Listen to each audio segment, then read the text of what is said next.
Hello and welcome to the Greatest You Academy Talk Tuesdays. Today's topic is you don't have to be afraid of love. And we're going to share 3 blocks with you that you can learn to break.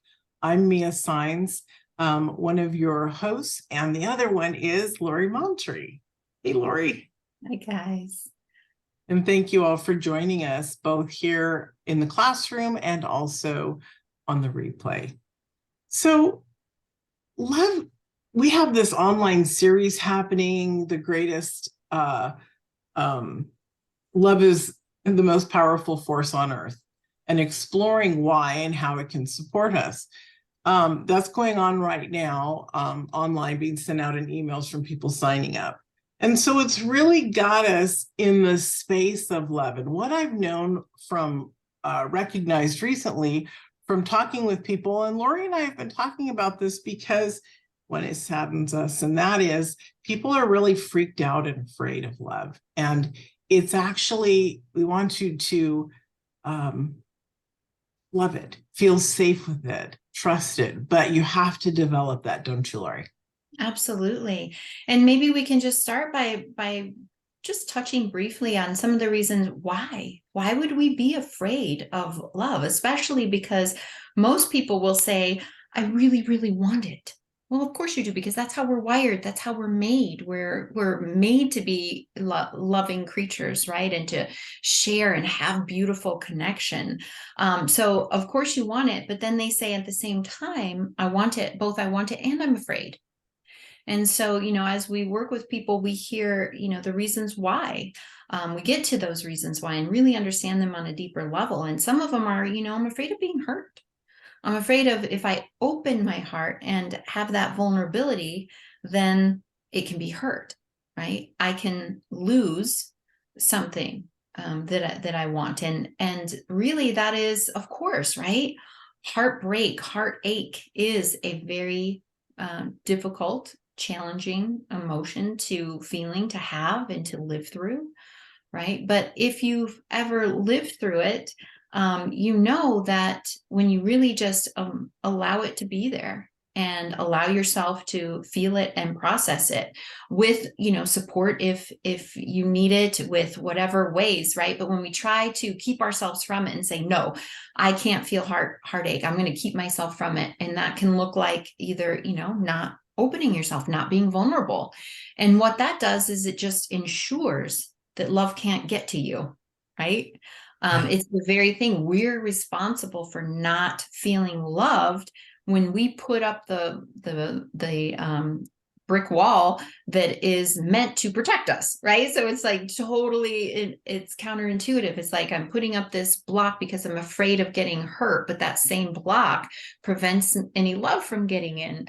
And so I'm responsible for the fact that I'm lonely, not feeling love like I want to. And so we realize also that we have a lot of power and control over how much love actually does come in. So a lot of times we think nobody's loving it, nobody's, I can't find that relationship, whatever. And then we explore it and we realize, oh, I've put up a block to it because I'm afraid of being hurt. The other reason is, sometimes we're afraid, especially after we've had some life experience and have been in situations where we've lost ourselves. We've been engulfed inside a relationship and didn't, whether it was, there's always, right, two players here. It's never just another person, but maybe they made it difficult and we stopped listening to ourselves, or maybe they didn't, and we thought that was the definition of love, that you give yourself over, that you stop doing things for yourself, that you don't pay attention to your internal world, you're just focused on them, what they need, what they're thinking, what they're feeling. And often that comes from a place of, wanting to be a people pleaser and wanting to make sure that they're happy. And it's my job to make them happy, right? And we can have fears of being taken advantage of, right? Overgiving, which is something that a lot of people realize that they've done a lot in the past. So it makes sense, right? That a lot of us would have fears of love and of being truly connected and intimate. And of course, there's a lot of there's a lot for us to understand about our early caregivers and our early relationships. If love didn't feel safe because it was inconsistent there sometimes, but not others, or it just wasn't there, and the wanting of it was so hard that we just said, okay, well, I'm just not going to want it anymore. And then, we can be afraid as we grow up, like, ooh, this is unfamiliar. This is not my definition of love that I grew up with. Well, if your definition of love that you grew up with is kind of subpar, then you want to be able to change that and to be able to create the kind of love that is deeply fulfilling and meaningful. So that comes from relationship with self, first and foremost, right? Understanding these things, understanding, am I afraid of love? Where does that come from? How does it cause me to show up? And these are really important questions to ponder. And they're actually questions that we dive deep into in the course that we're offering starting next month, which is Ready for a Divine Love Connection. Because if you're ready for a divine love connection, these are the kinds of questions and the understandings from which you want to have a foundational relationship with yourself, right? You want to make sure that you're not looking to a relationship to be okay. You're not looking to a relationship to recognize your worth or to recognize that you're lovable. You're looking to a relationship because you feel so good inside with the love that you have for yourself. And then you want to share that with another person and share experiences. Not, you need to make me feel happy. You need to make me feel valuable. But oftentimes that's what we were taught. We were taught that's, and we don't have it within ourselves. And so we put that on a relationship, and then relationships haven't worked out, and now we're afraid of love. So really understanding it and understanding how our past has influenced in us today, what our definition of love is, both maybe dysfunctional definition of it, and then what's the real definition of it that really feels resonant with us and that we want to create from. And so we spend a lot of time in that course and in our all of our teachings and helping people develop that safe, secure, loving relationship with self first. And then relationship is just the cherry on top of this gorgeous, beautiful, safe and secure and loving environment, which you provided for yourself. So I think, we were going to talk about the three of the big blocks, three big blocks that we see. And we'll also say that we have a masterclass coming up on the 28th, which is a little bit different take on this topic, in the sense of today we're talking about the blocks from being afraid. The masterclass is three blocks that just stand in the way of love overall. So that would be wonderful for you guys to attend, and just see, open up the door to asking yourself where my patterns come from. I'm always drawn to the person who takes advantage of me, or the fixer upper, or someone that doesn't actually show up for me. They come on strong, and then they act like they've never met me before, or whatever the pattern is. And it was really interesting in our last time that we taught this class, for people to come in and be like, that's me, or yep, I'm the one who always, and it's not in a self-deprecating way. It's just a recognition, like, when we see our patterns, then we can, work and overcome them and create something new that feels much more in alignment with our true version of love that we know is out there. We know what it is, and we know what it feels like. That's why we keep reaching for it, right? Because our intuition knows that real love is not only the most incredible, most powerful force on earth, but it's meant for us. So I'm excited to dive into these three blocks that we see a lot when people are afraid of love. Yeah. Yeah. So let's talk about one of the first ones, and that's the reaction doesn't match your intention. So that's, if your reaction is off from what you really want, that is part of, like Lori was talking about, the early childhood. How we're developed. Sorry, I'm looking at a bunch of different stuff. Ignore my eyes going all over. And so that's part of the attachment theory. And so it's really powerful to understand the way we're attached when we're young, and we can shift and grow and change that. That is also part of understanding your thoughts. What you're going to find out with these blocks is most of them go back to what you were thinking and how they were developed. And believe it or not, our thoughts, Lori and I go on and on about this, our thoughts are what create our reality. And so if you can change that with support or by yourself, staying on it, it's really important to change and look at your thoughts, because that is exactly where all of this is connected. And don't judge yourself about your early childhood stuff, because that's going to make you more afraid to just open up and surrender. During this online series that we produced from The Greatest You, The Greatest Force of Love. I can't remember the title of our show, Lori. Yeah, The Power of Love, exploring the power of love. And I'm the one that interviewed everybody. And I'm like, yeah. remember the name of it. Yeah. Titles are, yeah.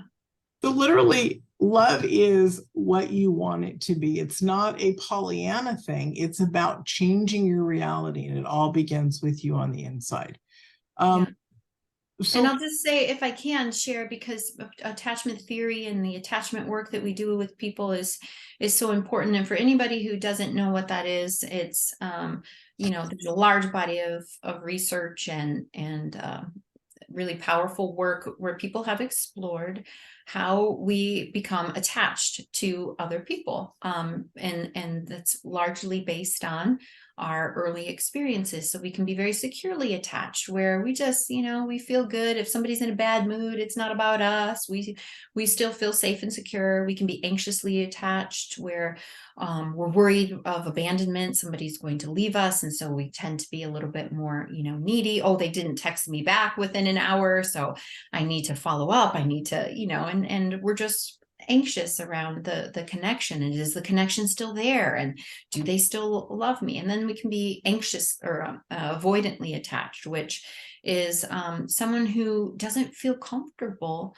receiving love and maybe giving love, being connected. And that can be, for a variety of reasons. But in childhood, maybe their caregiver was that someone that, like I was saying before, sometimes they were there for them, sometimes they weren't. And it got to be so painful in the times where I want connection and you're in a bad mood, mom, and taking it out on me and screaming at me or whatever. And so we can learn to say, okay, love is not safe. And therefore adopt an avoidant attachment style. And you may have heard, and I have heard people say, the attachment style that we have to learn to live with it.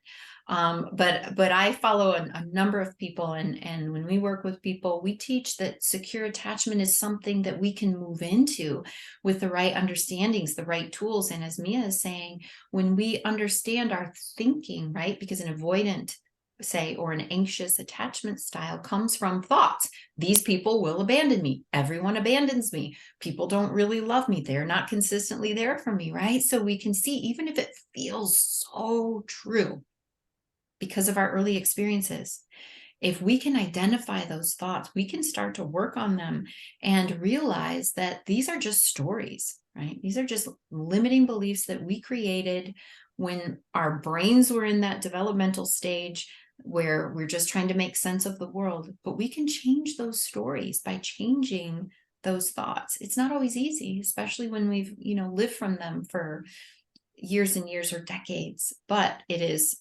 absolutely doable. And people do it all day long, every day, when they have the right guidance and support.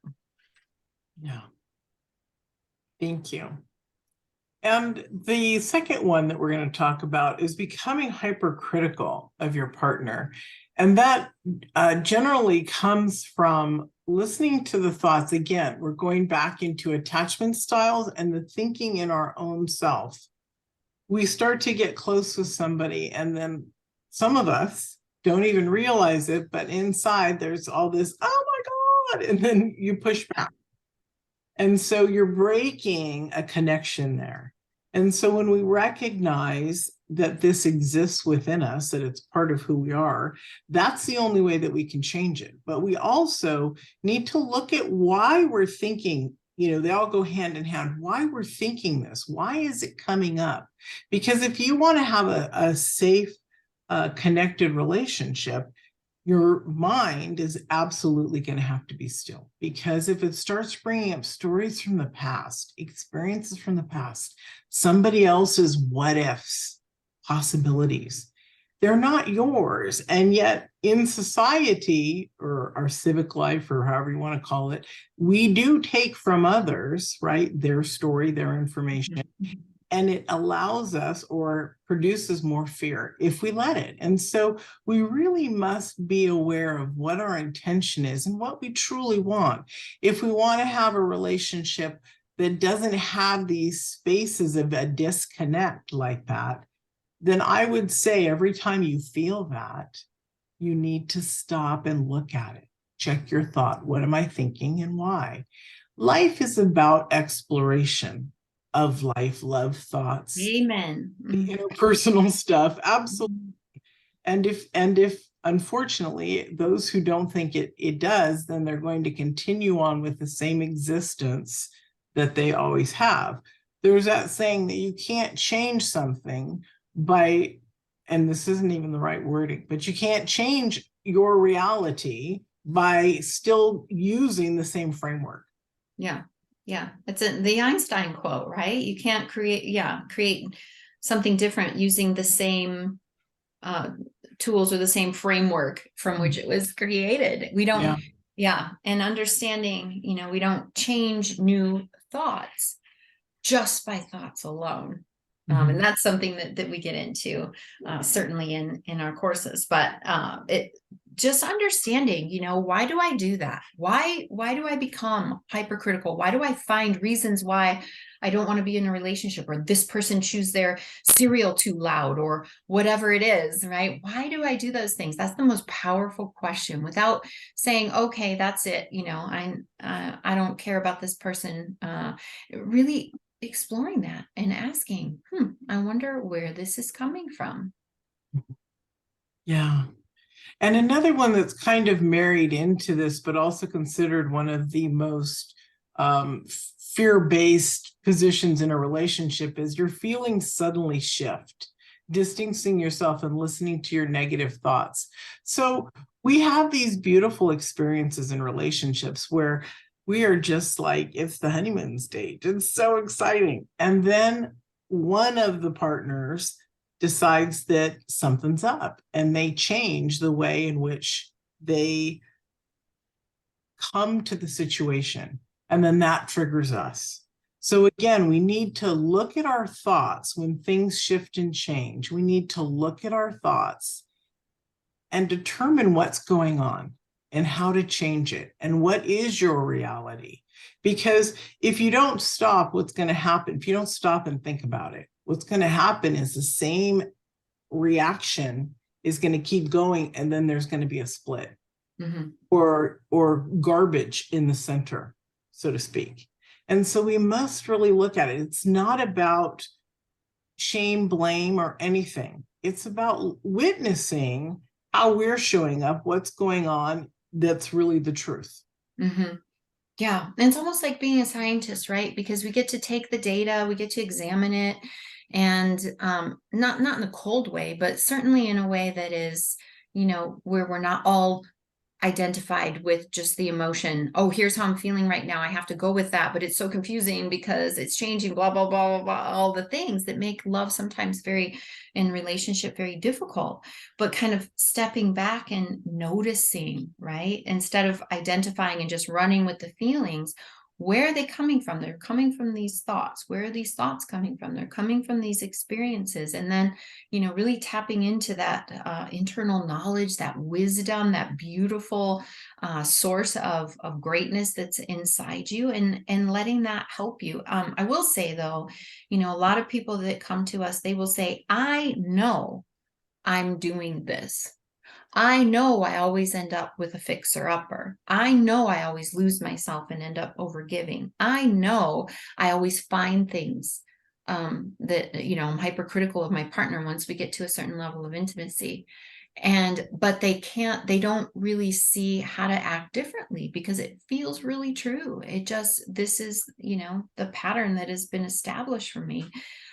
So that is something, that we need to think about. We don't always, especially when it comes to love, because love really cuts to our sense of safety and security in the world. And we don't always have what it takes to figure these things out on our own. And that's okay. I know that there's things in my life that I have the tools.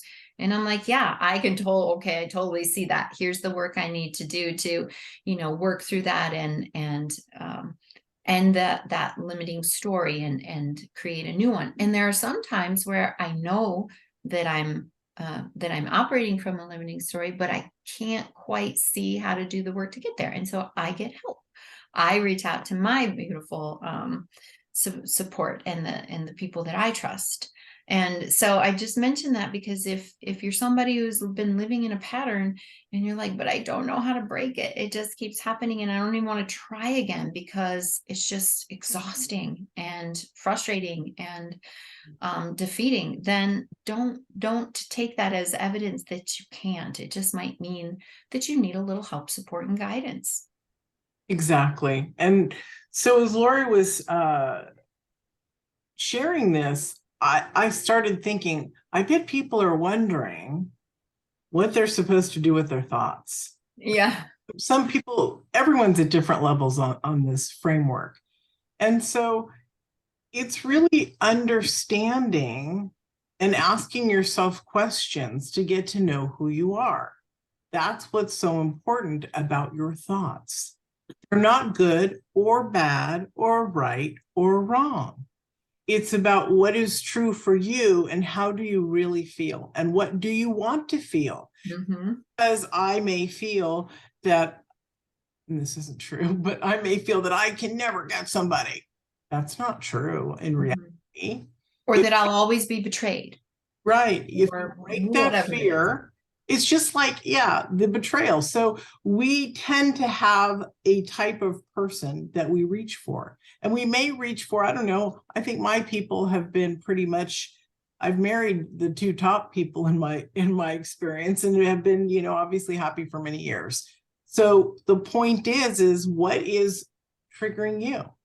What is the feelings and the thoughts that you have, and look at that. So I just wanted to also say that this is absolutely a place of confusion at times for people, and it's also a place to get really clear. Yeah. Until you're clear, you don't know what you want.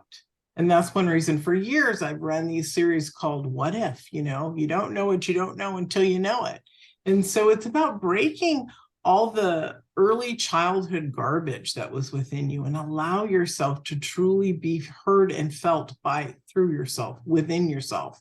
And that's one of the things that we feel that we do at the Academy is that we support people to really know the strength of who they are. And what happens when we have strength in knowing, our weaker thoughts, our weakness, so to speak, fades away. I think you all know what that means. 1 second, honey. 1 second, Nicole. I think you all know what that means when you're feeling strong and when you're feeling weak. The strength motivates us to go forward. The weakness makes us want to go and hide. Yes.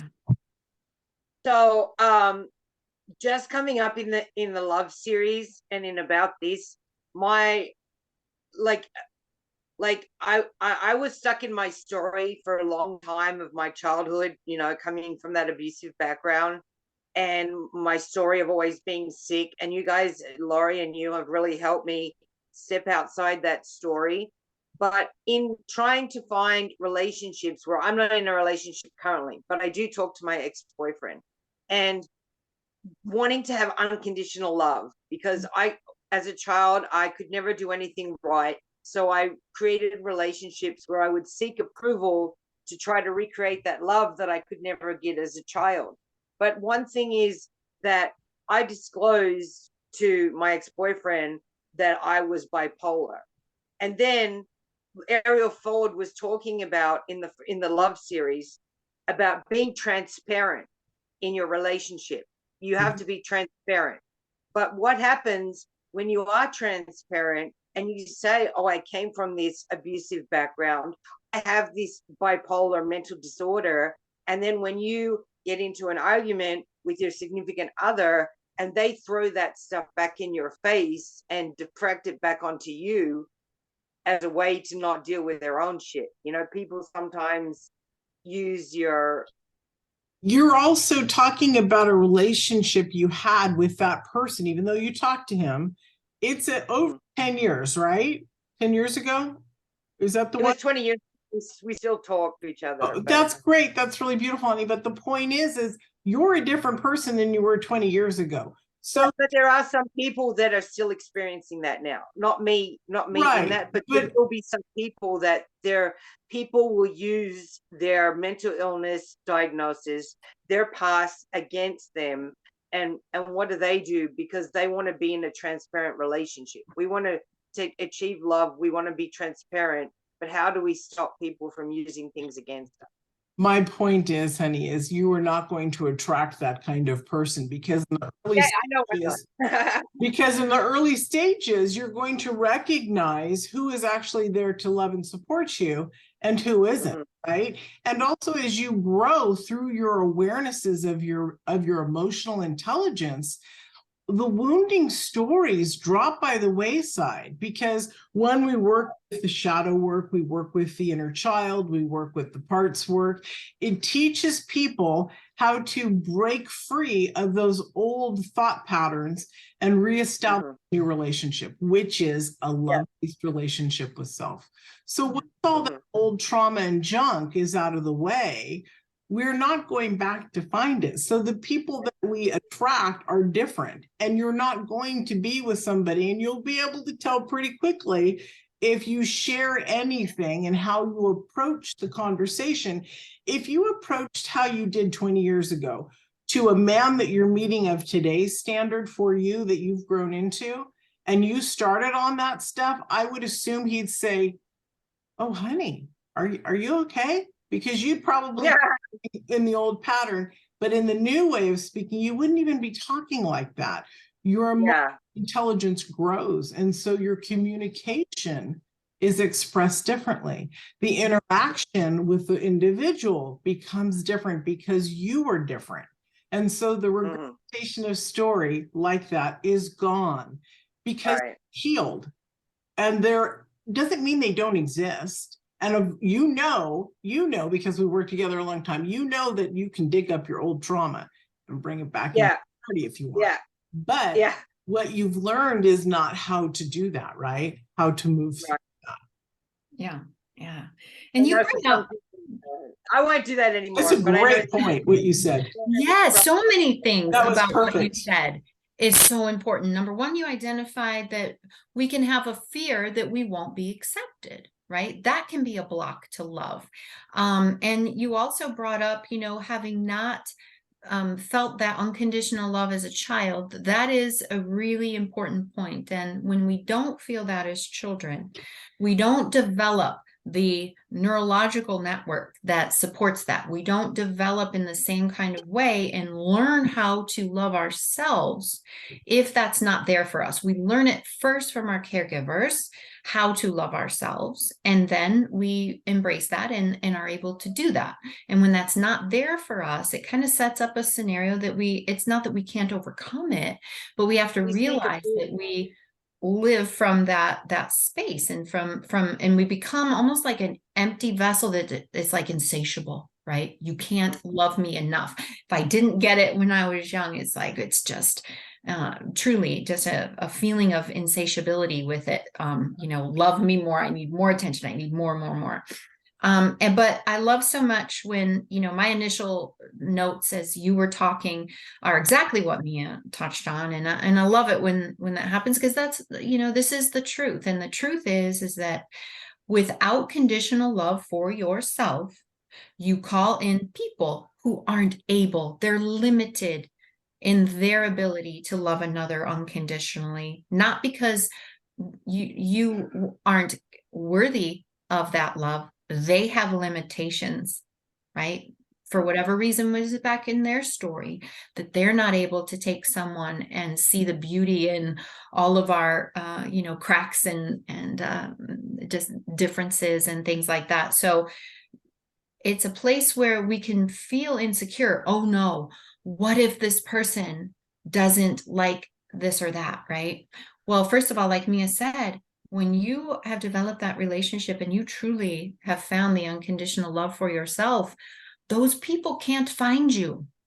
They don't enter your sphere. And even if they do, you're sitting across from them, recognizing very early on, oh, this is someone who is limited, and they're not able to do that. So it's been lovely meeting you. I'm not so desperate for love anymore because I have it within myself that I don't have to accept anything that doesn't feel like that, what I call big, bold, beautiful relationship that I know is meant for me. So there is no more fear. There is no more danger of not being unconditionally loved, because you are unconditionally loved, first of all, when you learn to develop that for yourself. That's my favorite work that we do, Mia, is teaching people how to be unconditionally loving to themselves, because it's such an important foundation. You're right. From which everything else can be built on, right? But even if someone does find their way to you, you just no longer feel that sense of, oh, someone's here, I have to death grip, hold them for dear life, and I don't care, I'm willing to put up with the fact that they, would do those things to me or whatever, because I don't have it any other place. Of course, I'll take a little bit if I can get it, if it's not already there for me with myself. So it all makes perfect sense. And for people who are wondering, should I be authentic in a relationship? What if they don't like that? If they don't like it, it's okay, because they're not your person.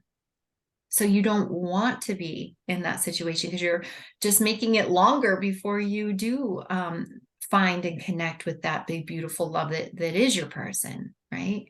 And when it's not the only place from which we get love, we can do that much more easily.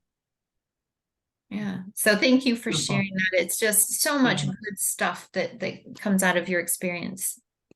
Does anyone have any more questions or ideas or thoughts they want to share? Because we will wrap this up if you don't. Okay, no, all right.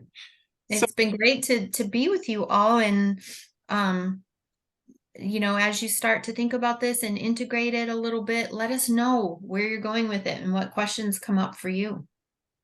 It does take support for that shift, or at least for most people. So know that it's out there. Get your resources all lined up, and know that the greatestyouacademy.com, you can look it up and see what it's all about, is a beautiful space to come home to the areas of growth that you are desiring. There are people on this call that are in the academy. Yay, you guys. Yeah, and yay that are not in the academy. Yeah, for showing up. Yeah. For being here. Absolutely. 3 weeks from today is our masterclass on overcoming the 3 biggest blocks to love. And we will talk about that as over the next couple of weeks, so that you can get signed up and be able to attend that. And we just look forward to supporting you more in this topic. We're going to be devoted to this topic for this month. So know that, bring your questions, submit them to us, because we always want to be pivoting and providing the information that's most useful to you. So definitely let us know. Absolutely. All right, everyone. Thank you so much for joining us. I'm going to turn off. Have a beautiful day. Thank you.